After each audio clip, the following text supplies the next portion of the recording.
आज हमारे साथ जी डॉक्टर ज़ुबैर खालिद मौजूद हैं जो कि लम्स के अंदर एक एसोसिएट प्रोफेसर भी हैं, लेकिन साथ साथ एक बहुत फेमस और एक जाने माने रिसर्चर भी हैं जिन्होंने अपनी टीम के साथ मिलकर जो क्लाइमेट चेंज है या मौसमियाती तब्दीलियाँ हैं उसके चैलेंजेस के हवाले से एक जदीद हल भी पेश किया है और इन्हें गोल्डन बेल प्राइज़ भी इस हवाले से दिया गया। गोल्डन बेल प्राइज़ के हवाले से आपको बताएं तो ये एक नोबेल इनाम समझा जाता है और इसमें इनकी जो खदमात है डेफिनेटली उससे इनकारी नहीं है हम, और ये आप जो कुछ फुटेजेस भी देख रहे हैं। और इसके साथ साथ जी इनकी टीम ने एक्सोस्केल क्लाइमेट इम्यूलेटर भी एक तैयार किया है और ये जो मॉडल है ये जो मौसमियाती तब्दीलियाँ हैं उसके हवाले से जो कह लें पेस्ट प्रोडक्शन है या एक स्ट्रैटेजी भी बता सकता है और क्या हो सकता है इस मॉडल का, कैसे हाउ डज इट वर्क, क्या रिसर्च है इनकी और क्लाइमेट डेटा के हवाले से कि कितना इम्पॉर्टेंट है कि क्लाइमेट चेंज को लेकर क्या चैलेंजेस मौजूद हैं उनके हवाले से प्रेडिक्ट करना,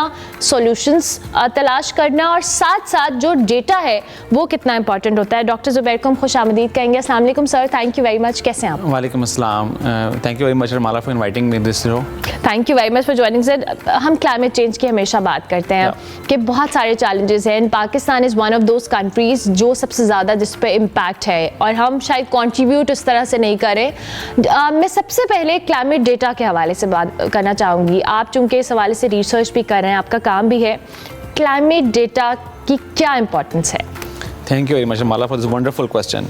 I will start with climate change first, right? Okay. हम देखते हैं कि जो climate change है वो एक existential threat है पाकिस्तान के लिए, और आपने बिल्कुल सही फरमाया कि पाकिस्तान जो है वो list of most vulnerable countries के अंदर शामिल है। बिल्कुल ठीक है। और हम इसको विटनेस भी करते हैं डेली लाइफ के अंदर। अभी हमने 3-4 हफ्ते पहले एक स्मॉग का स्पेल देखा जिसने पूरे पंजाब को लपेट में लिया हुआ था। बिल्कुल। अगर हम उससे थोड़ा पीछे जाएं तो हमारे पास समर के अंदर बहुत इंटेंस हीट वेव्स थी। And then we have these floods in our northern areas. हमारे पास ग्लेशियर मेल्टिंग हो रही है, वेदर एक्सट्रीम्स हम देख रहे हैं। वेदर एक्सट्रीम्स हम ये कहते हैं दीज आर एक्सट्रीम इवेंट्स, ठीक है। So these are weather extreme events. इनको जांचने के लिए, इनको एनालाइज करने के लिए, इनकी बेहतर प्रोजेक्शंस के लिए तो क्लाइमेट डेटा की बहुत इंपॉर्टेंस है, राइट। जो क्लाइमेट डेटा है ये नॉर्मली आ कहाँ से रहा होता है? ये क्लाइमेट सिमुलेशंस हैं जिनको हम रन करते हैं, जो कि फंडामेंटल कुछ इक्वेशंस हैं, राइट।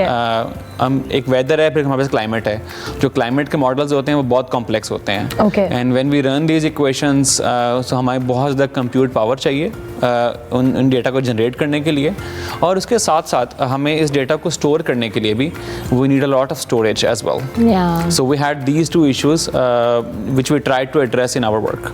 अच्छा डॉक्टर साहब, मुझे ये बताएं कि हम यहाँ पर रिसर्च बेस्ड वर्क कितना कर रहे हैं? बिकॉज मुझे लगता है कि दुनिया रिसर्च वर्क को लेकर बहुत ज़्यादा जो कह लें स्ट्रिक्ट भी है और उस मामले से they are very much conscious about it कि उनके पास हर चीज़ डेटा की फॉर्म में मौजूद होती है और ऑब्वियसली डेटा आपको रिसर्च बेस्ड काम से ही आता है।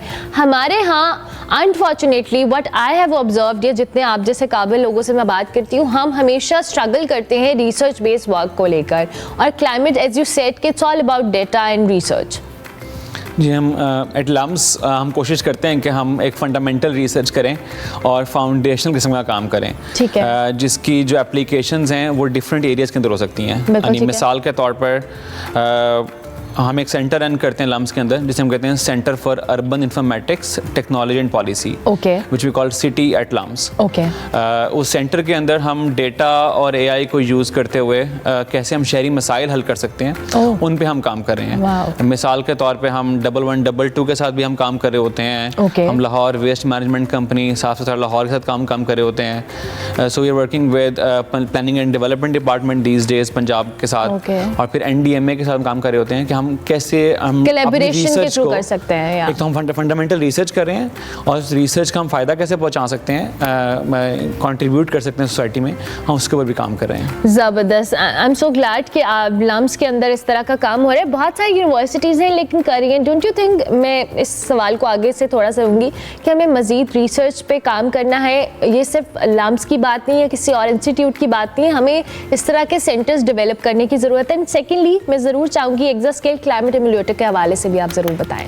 I think first question first.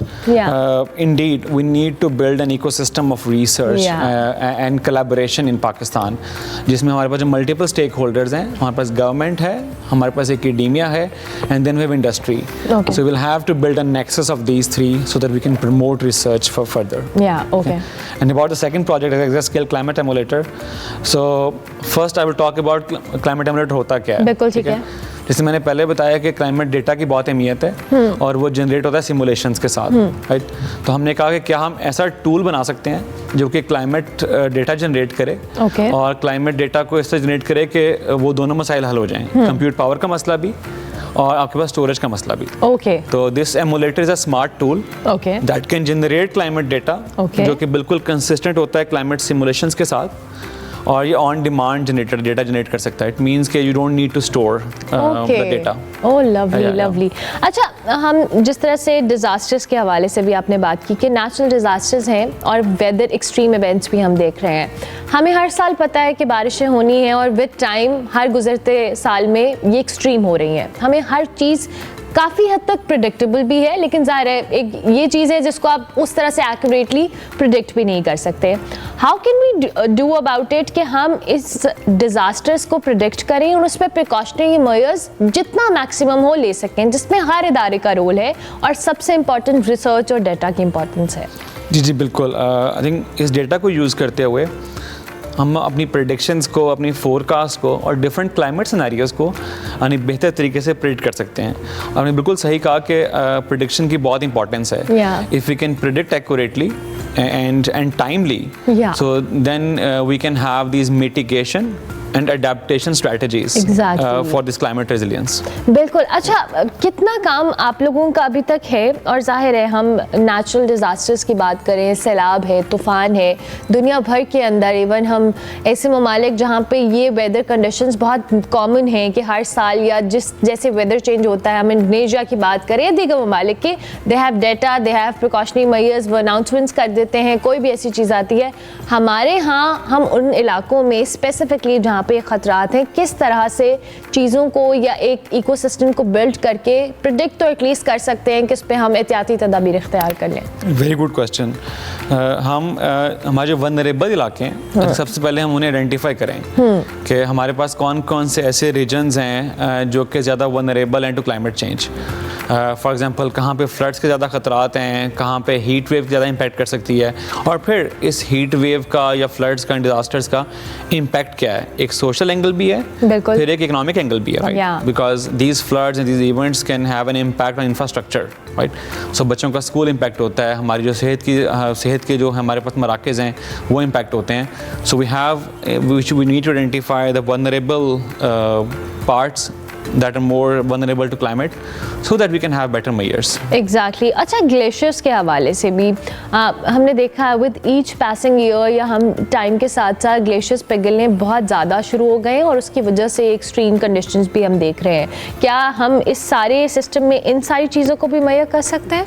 Ji, so we have research ongoing जिसके अंदर हम बहुत फोकस कर रहे हैं क्लाइमेट डेटा को यूज़ करते हुए और सैटेलाइट डेटा को यूज़ करते हुए ग्लेशियर मेल्टिंग को हम मॉनिटर करते हैं। So there is a lot of funding these days from government agencies and also from international donors जो कि रिसर्च को प्रमोट करें कि कैसे हम ग्लेशियर मेल्टिंग को मॉनिटर करें और ऐसी आबादियाँ जो उसके ख़तरात के अंदर आ सकती हैं उनको हम बेहतर मकामात पर मुंतकिल भी करें और उनको हम प्रोटेक्ट भी करें। लवली। अच्छा, इन द एंड मैं ज़रूर चाहूँगी कि हमारे देखने वालों को, ज़ाहिर है हम क्लाइमेट चेंज की बात करें दो कि हम एज ए इंडिविजुअल बहुत एक छोटा सा रोल अदा कर सकते हैं, बट ज़ाहिर है स्टेट की रिस्पॉन्सिबिलिटी अपनी जगह है। डू यू थिंक कि हमें इस चीज़ का इदराक है कि ये आइंदा आने वाले दिनों में या सालों में कितना एक्सट्रीम और वर्स्ट खुदा न खास्ता हो सकता है या हो रहा है?